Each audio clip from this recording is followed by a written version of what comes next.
So Contra Hard Corps is our next game, and it's a Genesis game. It's the only Contra game on the Genesis. It's a weird Contra game, but I was playing this. I played through it once we decided we were going to talk about it, and I really like it. It is very much it is very much what would we say? Castlevania Bloodlines is to Super Castlevania 4. Contra Hard Corps is to Contra 3: The Alien Wars. Yeah, that's exactly it. Pretty much.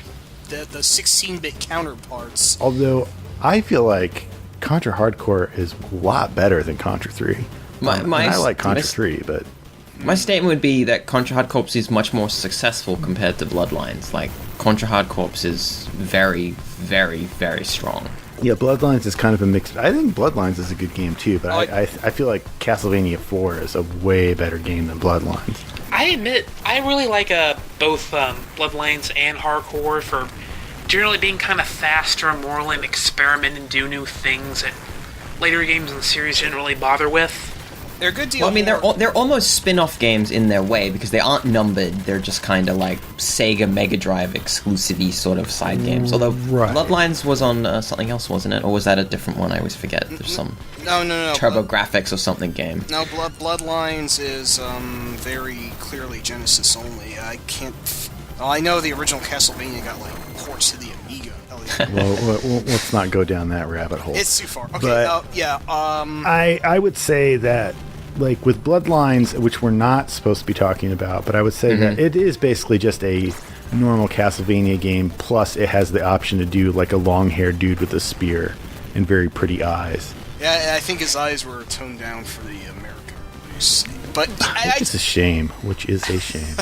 Yeah, censorship. Censoring our dude's eyes. Bloodlines is also a lot more focused on set pieces and has more boss fights, much like Hardcore's does. Yeah. Hey, we're talking about Hardcore. Rotating room and all that stuff. Yeah, I mean... Bloodlines and I think he's trying to get us to talk about Hardcore. Bloodlines and Hardcore are really more like boss rushes compared to the rest of their series.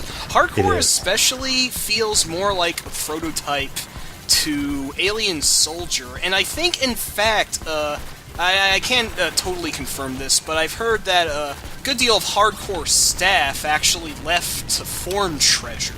So, if they know how to do bosses right for action games in the 90s. It's got some cool boss battles in it. Let's talk about what makes it different from basically every Contra game that had come up to that point. Well, multiple playable characters, I think, is the most notable. Right. Well, Contra Force, but no, I'm just kidding. Contra Force was... I want to not acknowledge that game exists. But it does... it just wasn't meant to be a Contra game. Yeah, the very different characters are very different. Completely different weapons. They've even got different scales. Like, their sizes are different. Like, that's bizarre. Yeah, you've got the blonde-haired dude, the blonde-haired chick, the brown-haired werewolf man who has a chain gun arm, and a robot, right? Yeah, and the wolf, I think, is basically hard mode because he can't dodge bullets as easily. Yeah, his weapons are harder to use and he's a bigger target. He can do really big damage to the bosses if you're skilled enough. On the other hand, Brownie the robot is easy mode because it's the smallest and it has a double jump. And it has a homing yo-yo attack, which is incredibly powerful. I played through it twice using the... man and then the woman, the woman first and then the man, and I did try to get both endings. There are actually 4 different normal endings, plus a bad one, plus a secret one. Oh, midway. Really? I didn't know that. Yeah, the secret, you get to go to this really weird alien arena. It's like before you fight the boss at the end of Stage 3, with the very odd name of Neumann Cascade. There's this wall you can climb up before his boss gate, where you come to some guy in a top hat who tells you, if you want to fight this weird alien arena. Unless you fight 3 really strange bosses, the first one of which is a large-headed Simon Belmont robot who throws a fish at you like a boomerang. I am not making this up.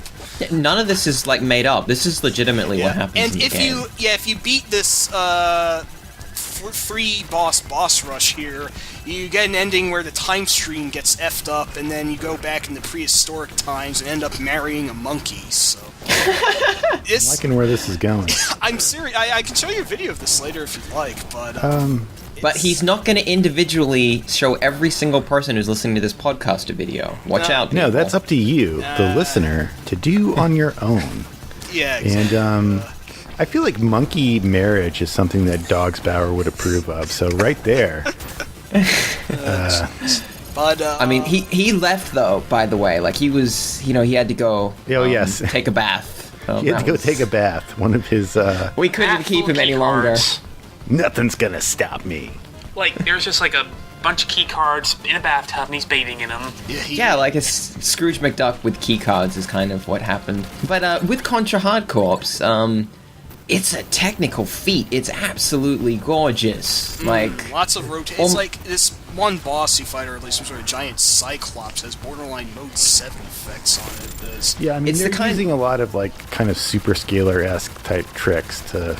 Yeah. It's the kind of game where if you know exactly what the hardware's capable of, you can see how they did it, but it is such a well put together game. It moves fast, it looks really colorful, there's so many gargantuan bosses who are all fluidly animated. It's not only a real visual treat, but the soundtrack is just some really awesome, like, hardcore techno, all of it. It puts the more... Something that the Genesis excels at, let's be honest. Yeah. I mean, the whole game does what the Genesis excels at. It's the look is like black and gritty. The music uses that like gritty, like metal-y twang sort of noise that the sound chip is so famous for having, and criticized for in places. But yeah, this isn't Genesis buzzsaws. This is like 100 Darude sandstorms all playing at once. It's some really crazy and awesome stuff. I love it. I mean, you can see, in a weird way, it's also got the same Bloodlines effect where you're looking at it and it's kind of like you can see the limitations of not the color palette. Like the Genesis color palette, I think, was pretty broad, but you didn't usually get as many colors on screen.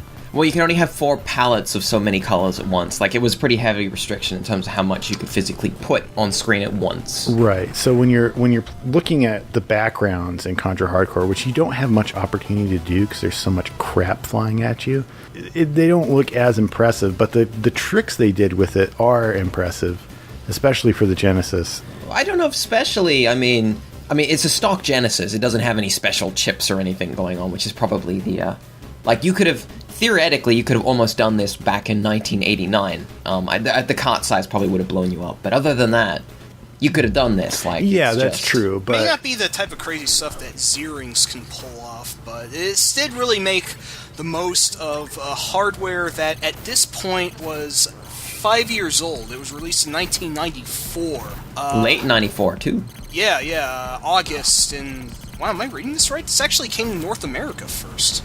Huh, I'll be darned. I believe that. Yeah, the game looks great, sounds great, has some really fun gameplay, lots of replay value because of 4 different characters, and 4 different pathways you can go depending on 2 choices in the plot line that really affect what you end up facing. They're more like, they're not so much choices, they're almost level select sort of screens. Like, they don't tell you it's a level select, but it just changes the path of the game completely. Where are you going to go?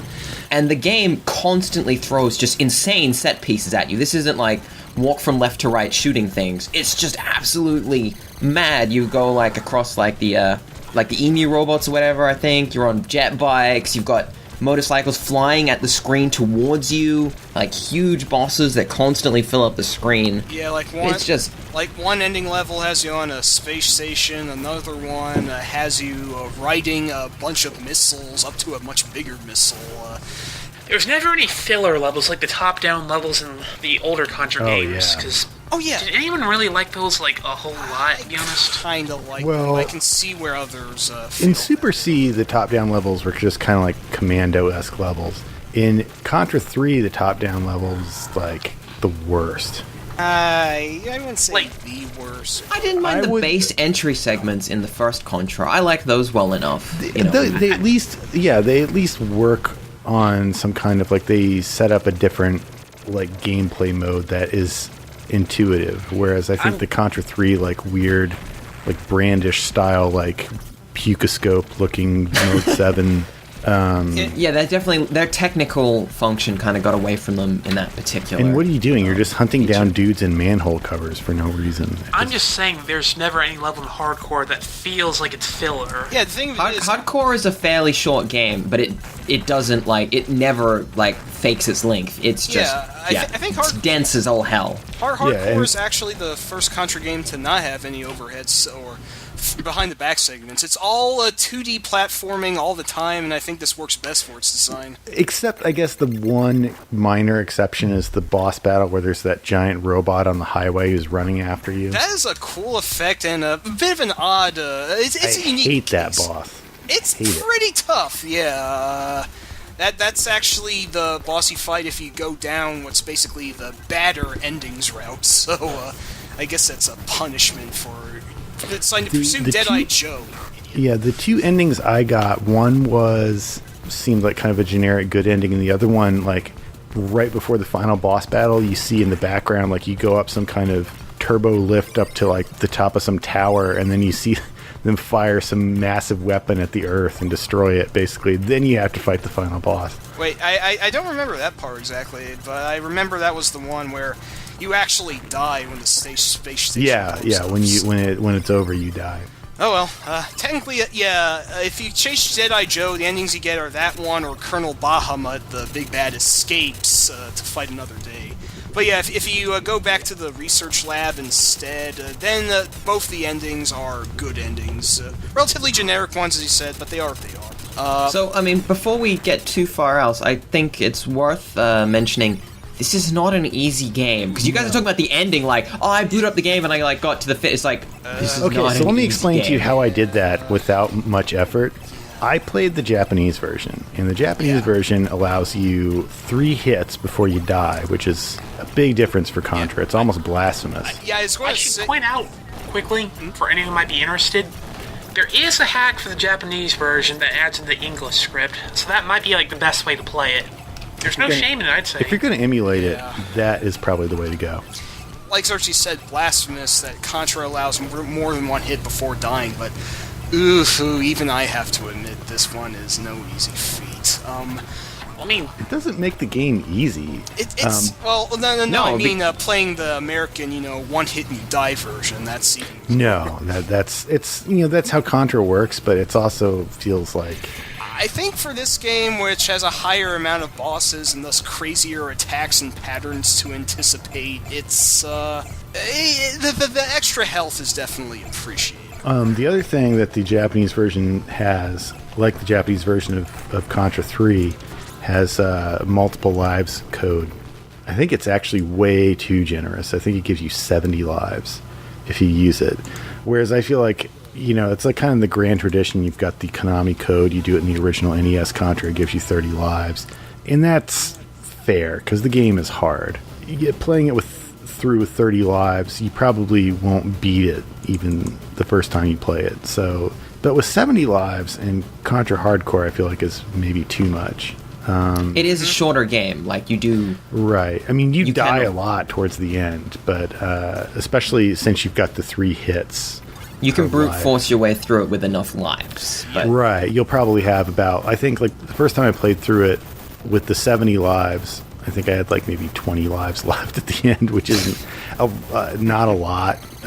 But I played through it without the 70 lives. But the thing is everybody plays these games with like save states now anyway, and it's kind of like it's a little bit more honest to at least use the multiple lives code. I would say that, codes aside, the game certainly is beatable if you train enough. It is, because it's not that long, as Cal said. So I will say this, though. My foremost criticism about the game's design is actually one specific boss fight, which I rather dislike. Do you know which one would that be? That's the one at the end of Stage 4, which is this really obnoxious, like, super robot mech thingy that's, like, shaped like a bean, and it has a crawly arm, and you have to, like, fight it through scrolling screens during which, like, it's invincible, and, like, the fight yeah, I know. There's a lot of, like, bosses and mini-bosses like that where they have invincible periods where you can't hit them. I mean, yeah, that's the case for some of them, but this boss itself is, like, a sixth of an entire run of the game. It's, I think, much longer and more dragged out than it really needs to be, and that's a net mandatory boss. You have to fight it no matter what path you take. That is really tedious to get through, and I do have to subtract a few points from it. Sorry, where should we put this one? Okay, that's gonna be tricky. It's probably be close to Alien Soldier, but I don't know if above or below, and whichever way we do it, we're gonna piss off somebody. It's quite similar to Alien Soldier in a way, actually. It is. I feel like Alien Soldier is better, simply because, and hear me out on this, I loved playing through Contra Hard Corps again. Like, I enjoyed it a lot more this time than I did the first time I played it, which is probably, like, when it was about new, and I probably rented it or something, and it just enraged me to no end because of how hard it was. But I feel like Alien Soldier does a lot of the same things, but it makes it its own game. It's not like trying to be a Contra game. It's its own kind of run and gun boss game. I'm actually willing to agree with you. I think I might. Don't get me wrong, Hard Corps is great. I'm not going to deny that, but I'd say Alien Soldier is actually maybe a little bit more approachable, since you do have a health bar and you have the thing where you can slow down the game. Yeah. That's kind of a plus too. Which is a much better way of cheating than just giving yourself 70 lives. Now, I am going to pretty much parrot you guys on this. I think Hard Corps is great, but Alien Soldier does what it does, but arguably better, and with perhaps even crazier boss designs. I mean, Hard Corps doesn't have anything like Sniper Honey Viper or Wolf Gunblood Garopa or what have you, and it's... He's just making up words. No, those are real two actual boss names. No, they say so in the credits. I can't make this up. But yeah, like I said, maybe Alien Soldier might even be considered the spiritual sequel to Hard Corps, because like I said, some of Hard Corps', some Konami's staff, which I'm pretty sure worked on Hard Corps, did move to Treasure, and basically do their own thing to emphasize the boss fights and set pieces, like over the platforming and whatnot. But yeah, let's not belabor that point, though. Technically, the spiritual sequel would be Hard Corps Uprising, but no one really talks about that game. Nobody does. I've never played that one, to be honest. I thought that was pretty decent, though. I didn't play it. I just heard decent things about it. Like, it was supposed to be like, alright, I've been wanting to check it out, but haven't gotten to. In regards to Alien Soldier versus Hard Corps, because it seems to be where we're going, like, it's either this or that. Well, no, I mean, I'm just saying, like, just to give it an idea of where you're going to put it, if it's going to be, because... I wouldn't want it, like, I mean, it's up there with Alien Soldier, like, I would put it below Space Harrier, I would put it below Super Mario Land. You think it would go that low? Because, I mean... It's a great game, but it is basically just Contra on steroids, you know? Like, it's not... I would probably place at least one of the two NES Contras higher, if I may. I mean, I really do like Hard Corps, but sometimes the pace is a little too manic for me. When there's more of an actual stage, like in the earlier Contras, I think it gives a little more chance to breathe. Like, I would say, like, I definitely agree, if you're looking for traditional stages, they're definitely not there. I mean... Alien Soldier addresses that directly and almost completely removes stages. Right. Like, the stages literally are just there to get your health back a bit, if I remember correctly. My other problem with the game is that, especially in the American or North American version, or the non-Japanese versions, it's too hard. Be more inclusive, yeah. They're too hard, and also the way the game is designed, they don't give you a lot of weapons per level, I think, unless they change that for the other non-Japanese versions. But in the Japanese version, at least, they usually give you like a chance to grab a new weapon early on in a level, and then maybe towards the end, but that's about it. Whereas you play Contra 3 or basically any other Contra game, and they're always giving you a chance to replace your weapon in case you died, which I feel like is kind of key to the Contra gameplay, and that this game has a lot of cool weapons, and you can have up to 4 of them, I think, or no, 3 weapons plus the bomb thing. Yeah. You can cycle through, which is great, and that's why I like it way more than Contra 3. But it makes it really hard to to get you, once you get one, basically what I ended up doing especially is, because I was playing the Japanese version where you had a small hit bar with 3 hits, and it basically made me so like the weapon I really wanted to keep, I would just only use it when I had at least 2 units in my life bar. Yeah, well, what you're saying is you get punished in Hard Corps for using the weapon you want to use, because if you die, you lose it, and that's right. Shit. It's a real tightrope you have to walk, basically. Yeah, so that to me is a big problem for a Contra game, especially. Yeah, I mean, you want to just get the gun that you want to use. I mean, right. they were trying to balance the fact that since you have changeable several weapons, they want you to mix it up. But I understand that makes sense. What about like above Wonder Boy? I know I defended Wonder Boy in the previous, like, very shortly, or soon I'm going to defend Wonder Boy. I don't know how that's going to work. Honestly, I'm putting it between, for me, I'm feeling like between, well, I even like the NES G.I. Joe better than this game, in a way, because that has more, but... You're a madman.